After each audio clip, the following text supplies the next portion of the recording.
Pero entonces resulta esto. Si eso es así, ahora empiezan a pasar cosas.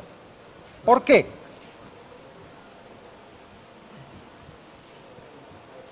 Ahora empiezan a pasar cosas porque esto no lo voy a borrar porque estoy muy entusiasmado. Esto lo puedo escribir así. La densidad por el volumen del gas, por el valor medio del módulo al cuadrado de la velocidad, es igual a 3 veces el número de moles por R por T. Ahora, ¿la densidad qué era? La densidad era la masa total, o sea, la masa total, que era el número de moléculas, por la masa de cada una sobre el volumen. Esto es la densidad. La masa de cada molécula por el número de moléculas me da la masa total, dividida el volumen por el volumen, se me va el volumen, por el cuadrado de la velocidad media es igual a 3N R por T. Muy bien. Pero esto lo puedo escribir así.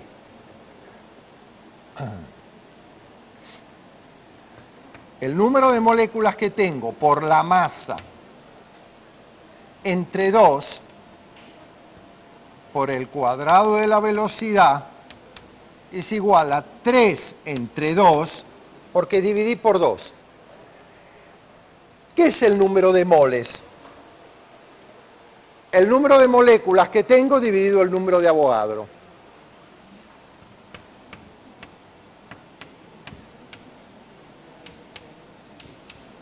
Ajá.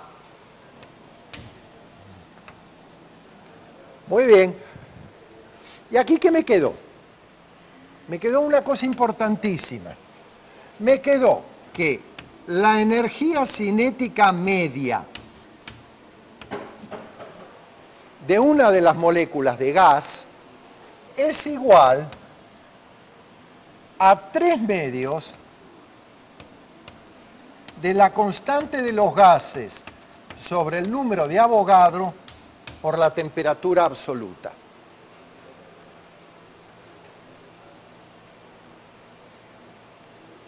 Esto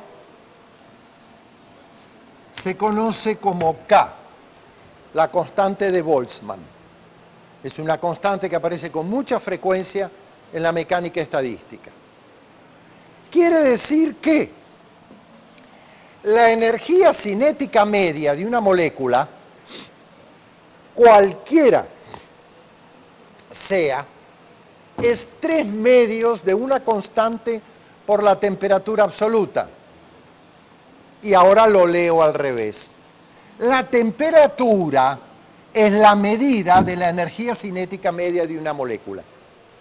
Y conecté una variable termodinámica de estado, que era la temperatura, con algo que para mí ya tiene mucho sentido.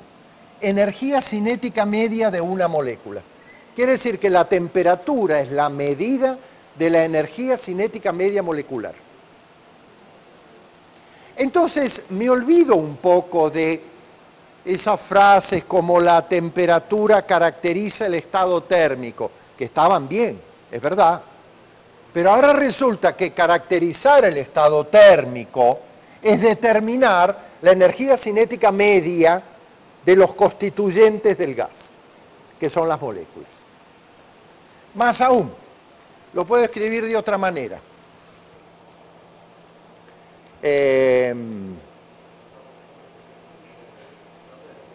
Si multiplico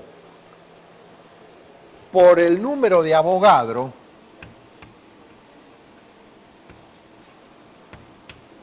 a ambos lados, ya voy a escuchar la pregunta, un segundo por favor.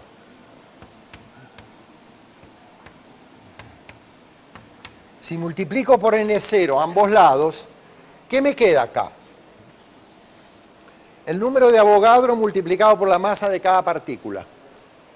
¿Qué es esto? Esto es la masa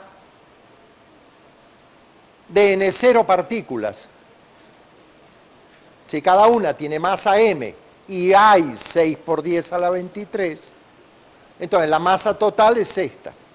Quiere decir que esta es la masa del número de Avogadro de partículas, o sea, la masa de un mol. Es esto. Si tengo un mol, tengo 6 por 10 a la 23 partículas. Si cada una tiene masa m, esto es la masa molar de ese gas. Entonces, un medio de la masa molar por el cuadrado por la velocidad cuadrática media es igual a 3 medios de RT. Y este resultado es tan extraordinario como este. Dice que un mol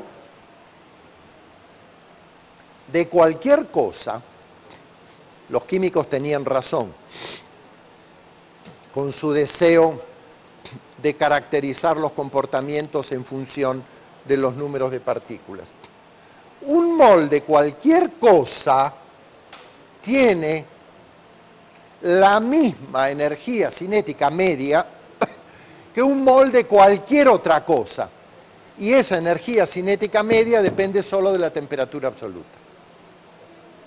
Entonces, la temperatura es la medida de la energía cinética media de una molécula y la temperatura de la energía cinética media de un mol.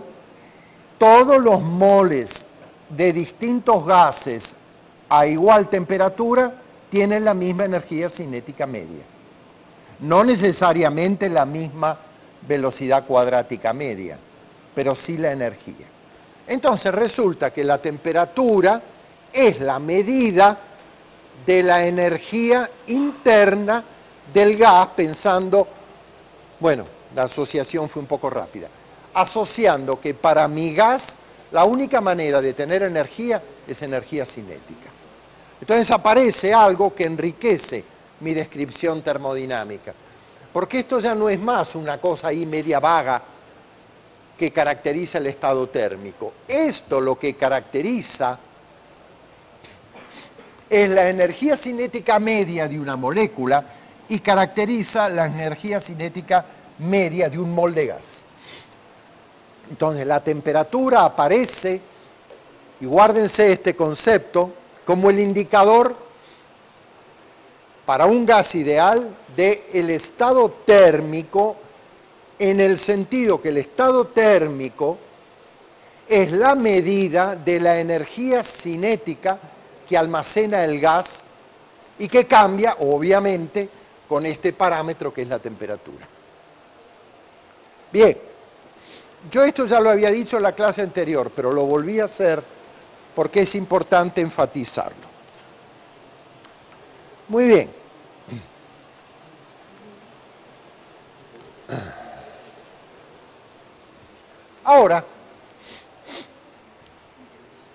Ahora vamos a encontrarnos con el otro personaje que va a alterar la energía cinética media de un estado molecular. El otro personaje termodinámico que se llama el calor.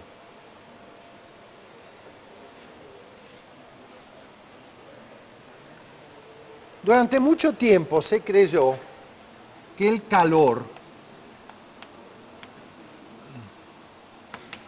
era una cosa que llevaba materia, que se le metía a los sistemas para que se calentaran. Hoy se sabe que no es así. Hoy se sabe que el calor, que siempre se lo conoce o se lo denota, perdón, con la letra Q, es energía en tránsito.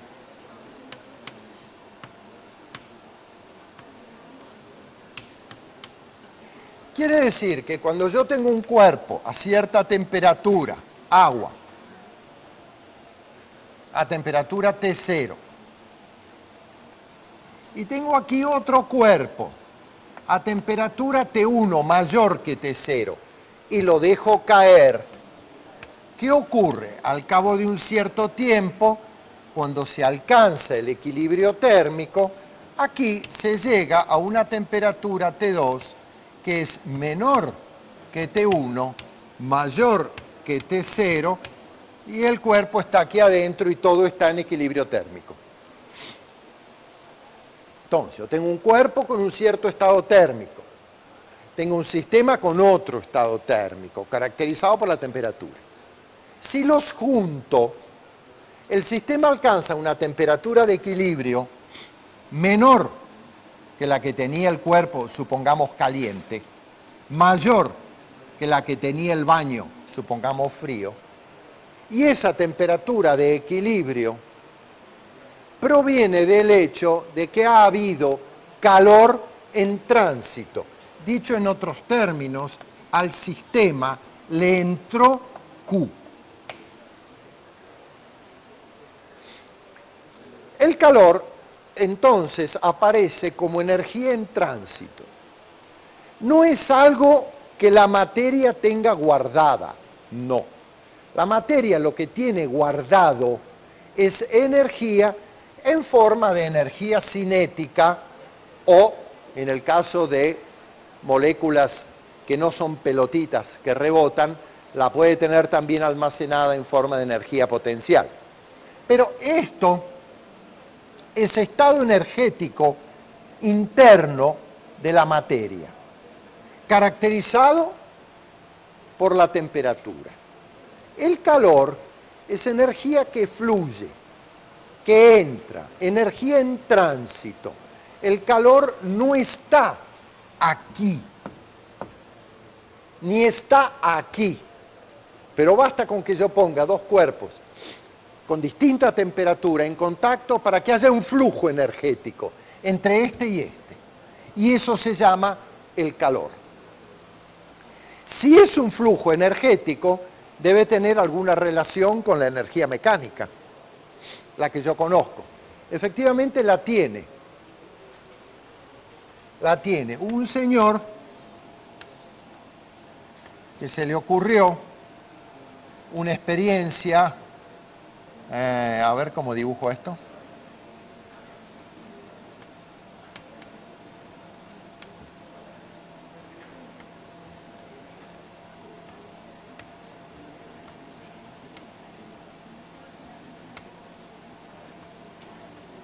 El señor se llamaba Joule. El señor, por él la unidad de energía.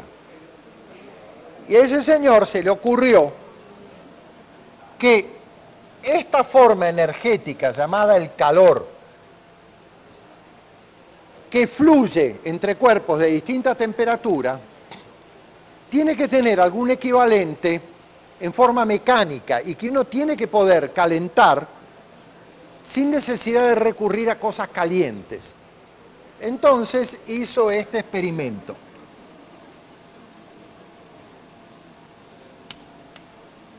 Con muchísimo cuidado, porque es difícil hacerlo bien. Enrolló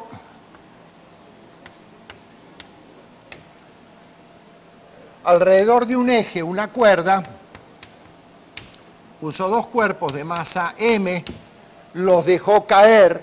Al caer, estas hélices agitaron el líquido, puso aquí un termómetro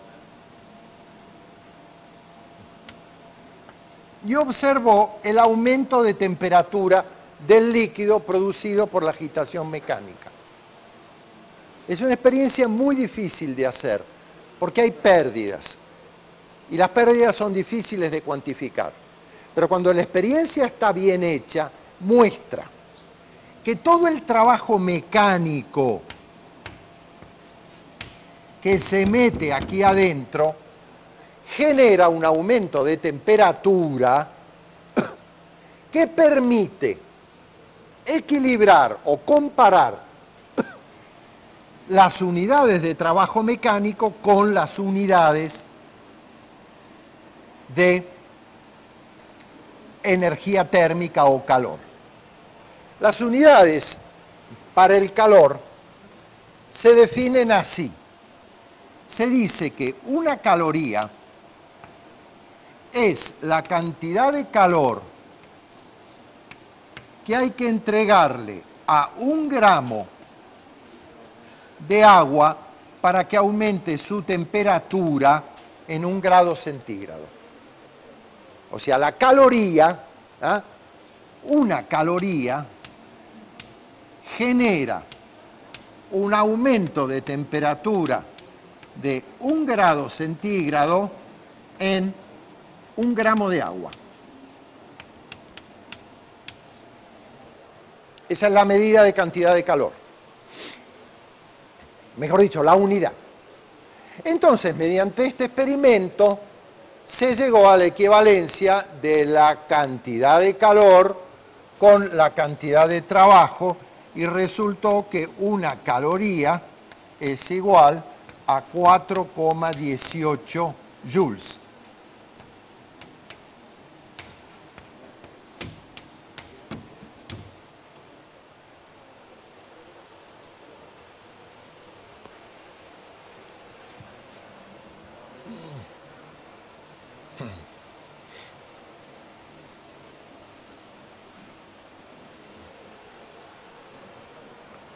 Y a partir de esas unidades uno puede definir C, el calor específico.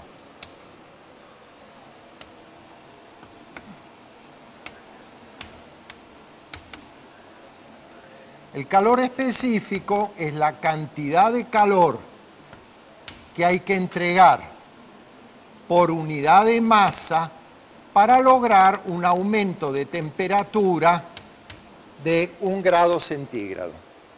Dicho en otros términos,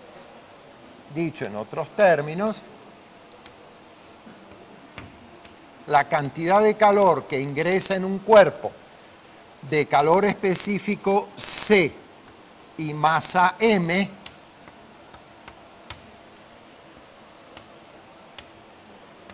la cantidad de calor que ingresa en un cuerpo de calor específico C y masa M produce un aumento de temperatura delta T dado por esta definición.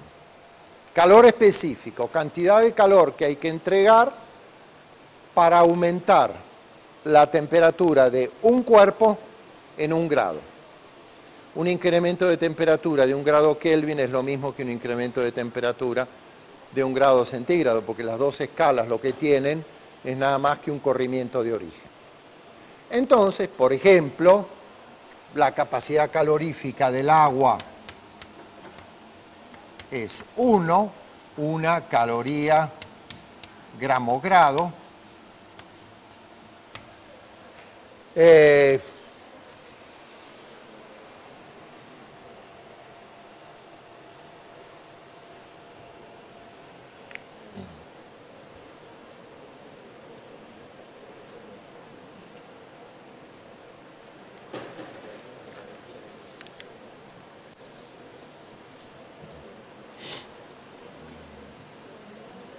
Bueno, a ver,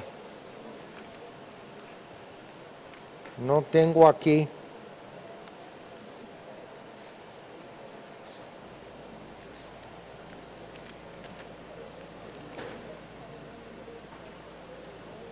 No tengo aquí una tabla de calores específicos.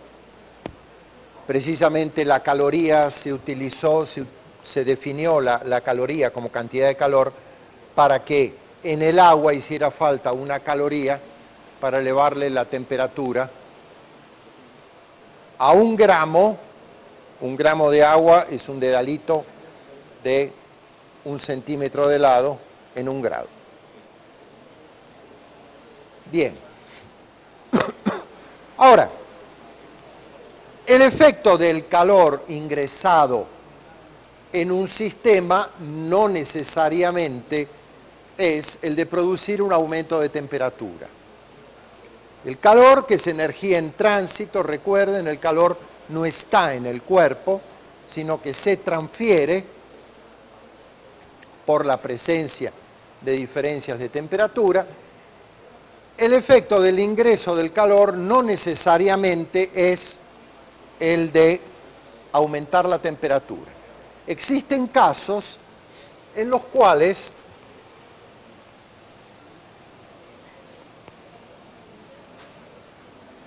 el calor genera cambios de fase.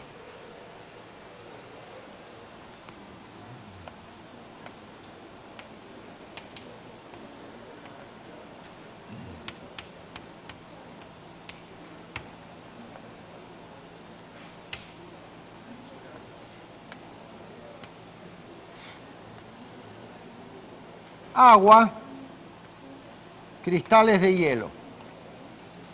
En equilibrio con el agua, cuando la presión es la presión atmosférica, eso ocurre a 273,16. El ingreso de calor, en este caso, no modifica la temperatura.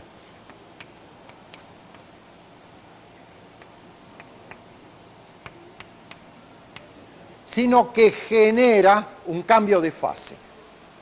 El ingreso de calor da lugar a que una cierta masa de hielo se funda y pase de agua en el estado agregado hielo a agua líquida. Ese calor se llama el calor latente de fusión, que es la cantidad de calor que hay que entregar para fundir m gramos de sustancia. ¿Ah? O sea, la cantidad de calor que tengo que entregar, calor de fusión, para fundir m gramos es la masa que voy a fundir por el calor latente de fusión. En el agua, este calor de fusión en el agua es casi 80, no exactamente, déjenme ver. Es muy grande, es 79,6.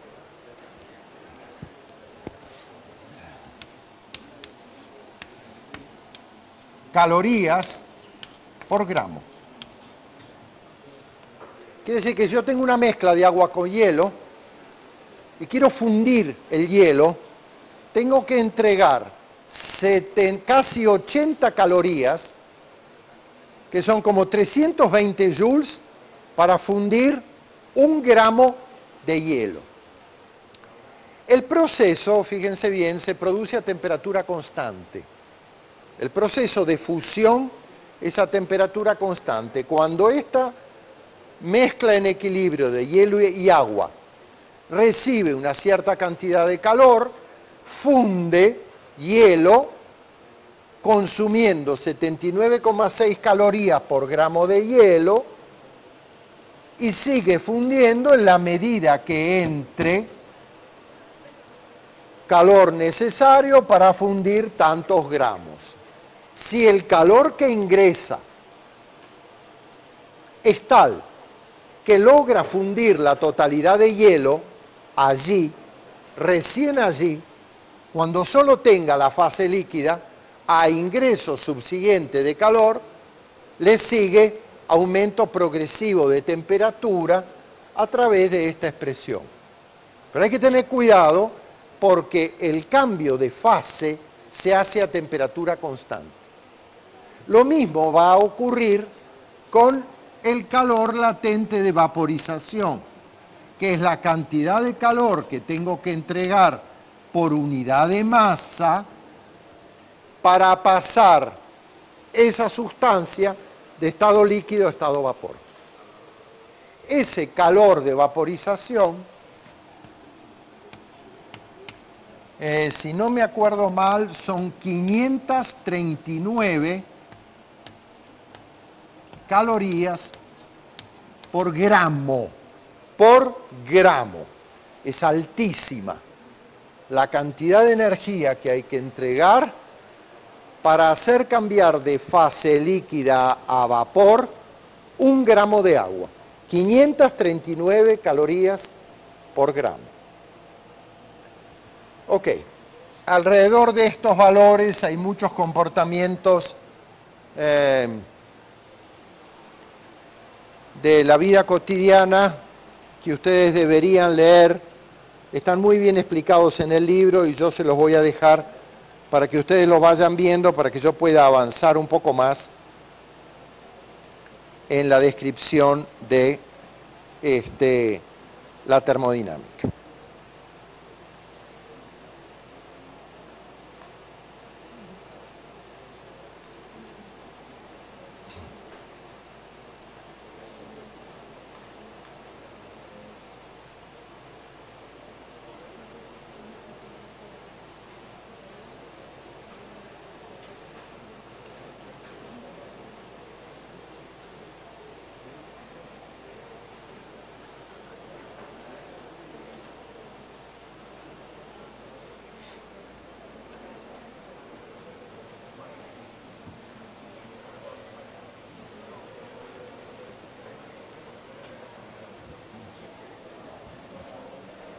Antes de seguir adelante con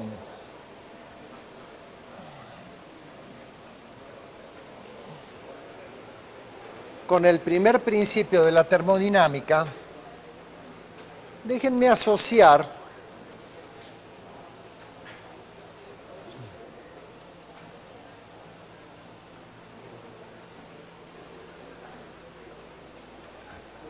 la unidad de calor específico.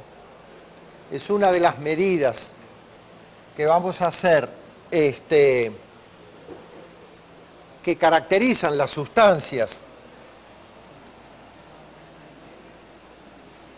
en lo que se refiere a ingreso de energía térmica y aumento de su temperatura. Con frecuencia se utiliza no solo el calor específico, sino C, el llamado calor molar.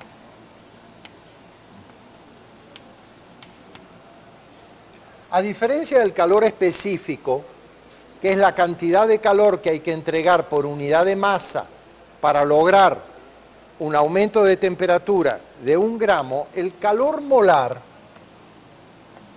es la cantidad de calor que hay que entregar por mol para lograr un aumento de temperatura delta T, donde N es el número de moles.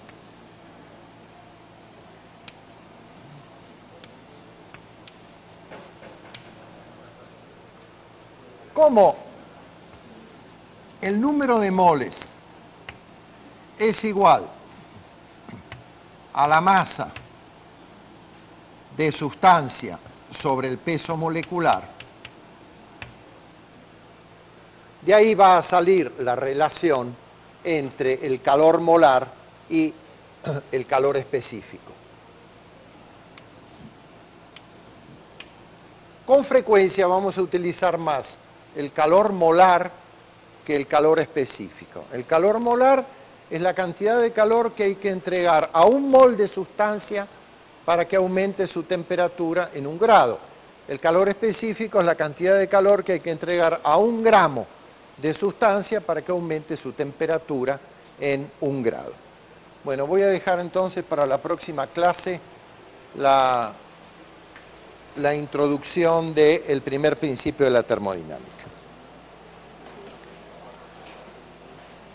Un momento. Alguien me preguntó, me dijo, que yo eligiera problemas adaptados del libro de Young y Friedman, del capítulo 19, que es el de primer principio de la termodinámica.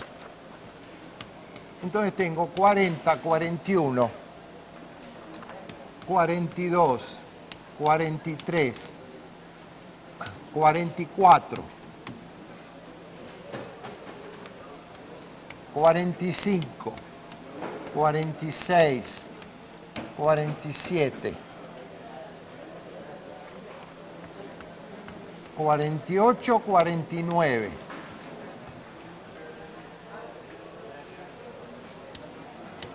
50, 51, 52.